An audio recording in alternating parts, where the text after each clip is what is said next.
Assalamualaikum warahmatullahi wabarakatuh. Perkenalkan, saya Mutiara Alfi dan rekan saya Najah Mahmuda. Kami dari kelompok 2 ingin membahas materi terkait kepemimpinan dan manajemen untuk melengkapi tugas mata kuliah kepemimpinan. Oke, langsung saja di sini pengertian manajemen. Secara etimologis, kata manajemen merupakan terjemahan dari kata manajemen dalam bahasa Inggris yang terdiri dari kata manage atau to manage yang berarti menyelenggarakan, membawa, atau mengarah. Kata manage juga bermakna mengurus, mengatur, melaksanakan, mengelola, atau menata.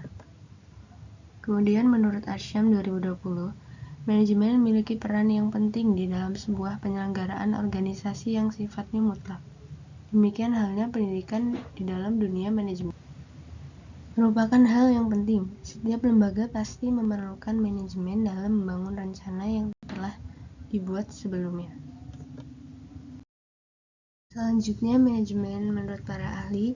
Mary Parker Foyle berpendapat bahwa manajemen adalah an art of getting things done through other people. In other words, a manager save and direct others to achieve company goals, yang artinya sebuah seni dalam menyelesaikan pekerjaan melalui orang lain. Dengan kata lain, seorang manajer bertugas mengatur dan mengarahkan orang lain untuk mencapai tujuan sebuah perusahaan. Sedangkan menurut George R. Taylor, manajemen adalah pencapaian sebuah tujuan yang sudah ditetapkan terlebih dahulu dengan orang lain.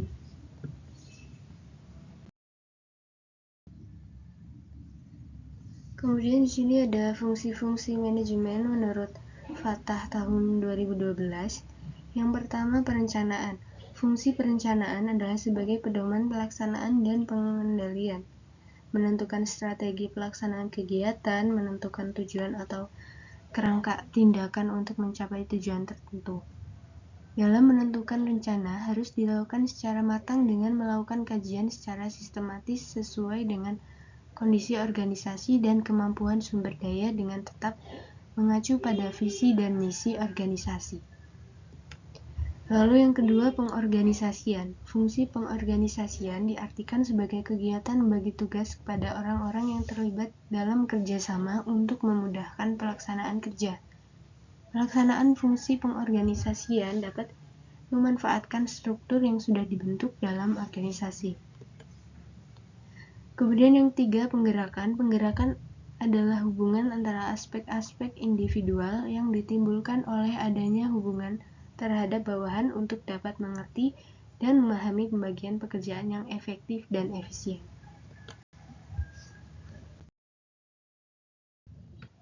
Selanjutnya, fungsi yang terakhir, pengawasan. Pengawasan adalah proses penentuan apa yang dicapai berkaitan dengan standar apa yang sedang dihasilkan. Penilaian pelaksanaan serta bila mana perlu diambil tindakan korektif.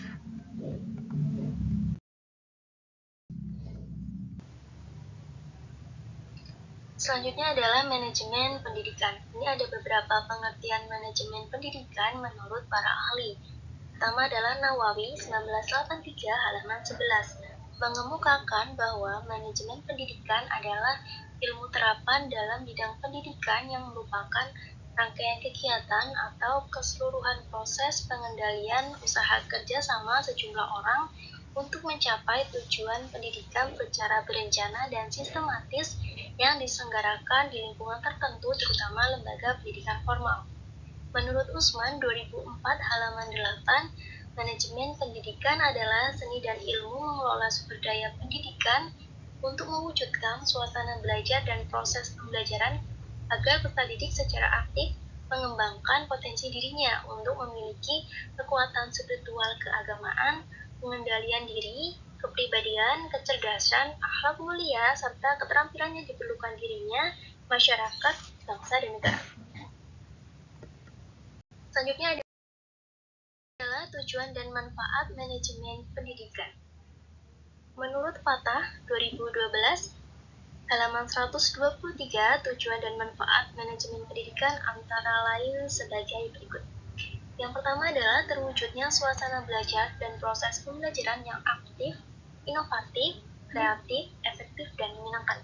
Ya, dengan adanya manajemen pendidikan, guru akan mengelola suasana kelas menjadi sebaik mungkin agar siswa menjadi nyaman dan senang selama mengikuti proses belajar mengajar.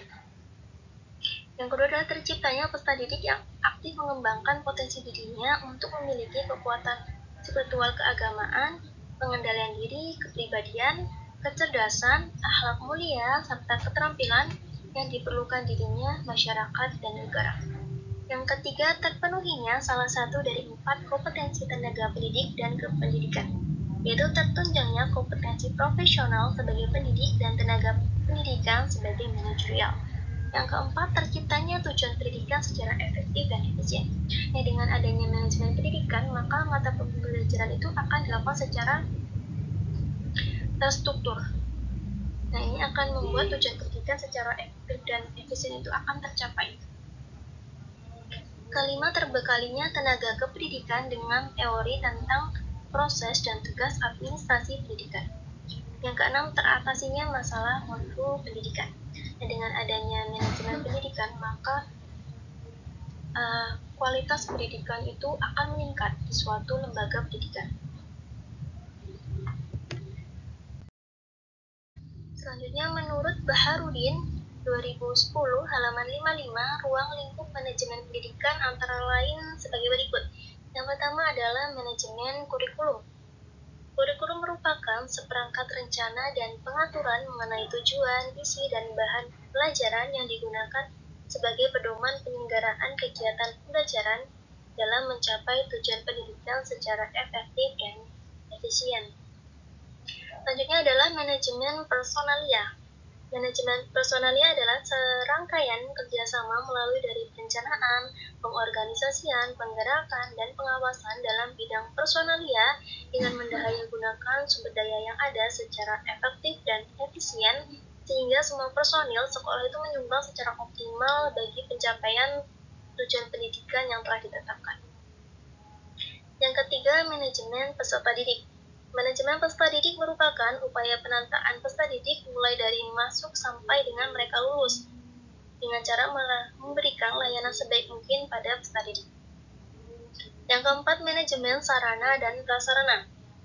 Manajemen sarana dan prasarana merupakan suatu kegiatan bagaimana mengatur dan mengelola sarana dan prasarana pendidikan secara efisien dan efektif dalam rangka pencapaian tujuan yang telah ditetapkan. Selanjutnya adalah manajemen keuangan atau pembiayaan. Ini adalah serangkaian kegiatan perencanaan, melaksanakan, dan mengevaluasi serta mempertanggungjawabkan pengelolaan dana secara transparan kepada masyarakat dan pemerintah. Selanjutnya adalah manajemen administrasi. Administrasi dalam perspektif manajemen dipandang mempunyai peran penting sebagai profil atau kemampuan melihat masa depan. Hal ini berarti administrasi dinilai mampu melihat keadaan masa yang akan datang dan mempunyai kesiapan untuk menghadapinya. Yang ketujuh, manajemen humas. Humas merupakan fungsi manajemen yang diadakan untuk menilai dan menyimpulkan sikap-sikap publik, menyelesaikan polis dan prosedur instansi atau organisasi untuk mendapatkan pengertian dan dukungan masyarakat. Yang kedelapan adalah manajemen layanan khusus. Itu ada beberapa jenis layanan khusus di lembaga pendidikan. Yang pertama itu perpustakaan sekolah, yang kedua usaha kesehatan sekolah atau UKS, yang ketiga kafeteria, warung atau kantin, yang keempat tempat ibadah, yang kelima adalah unit keamanan sekolah atau security. Kepemimpinan dalam manajemen pendidikan.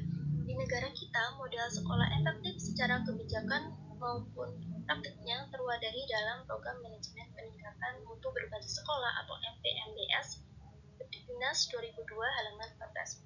Tiga peran utama pemimpin pendidikan menurut Break dan Ornstein 2000 secara garis besar memiliki tiga peran utama. Yang pertama adalah peran kepemimpinan kepala sekolah. Kepala sekolah merupakan kunci dalam membentuk kultur sekolah dan kepala sekolah harus dapat menjalin hubungan dengan kelompok internal dan eksternal sekolah. Yang kedua, peran manajerial kepala sekolah. Peran manajerial merupakan aspek utama kepemimpinan sekolah karena secara umum kepala sekolah harus memimpin dari pusat. Yang ketiga itu peran kurikulum pengajaran.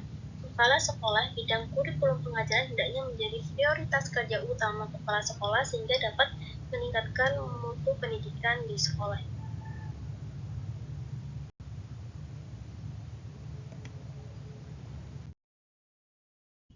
Sekian pembahasan materi dari kelompok kami. Untuk kesimpulannya, manajemen adalah suatu proses pengaturan dan pemanfaatan sumber daya manusia yang dimiliki organisasi melalui kerjasama para personil untuk mencapai tujuan organisasi secara efektif dan efisien. Menyebutkan fungsi-fungsi manajemen, yaitu fungsi perencanaan, fungsi pengorganisasian, fungsi penggerakan, dan fungsi pengawasan. Manajemen pendidikan adalah seni dan ilmu mengelola sumber daya pendidikan untuk mewujudkan suasana belajar dan proses pembelajaran agar peserta didik secara aktif mengembangkan potensi dirinya untuk memiliki kekuatan spiritual keagamaan, pengendalian diri, kepribadian, kecerdasan, akhlak mulia, serta keterampilan yang diperlukan dirinya, masyarakat, bangsa, dan negara. Pada sekolah efektif, kepala sekolah memiliki peran yang kuat dalam mengkoordinasikan, menggerakkan, dan menyerasikan semua sumber daya pendidikan yang tersedia. Kepemimpinan kepala sekolah merupakan salah satu faktor yang dapat mendorong sekolah untuk dapat mewujudkan visi, misi, tujuan, dan sasaran sekolah.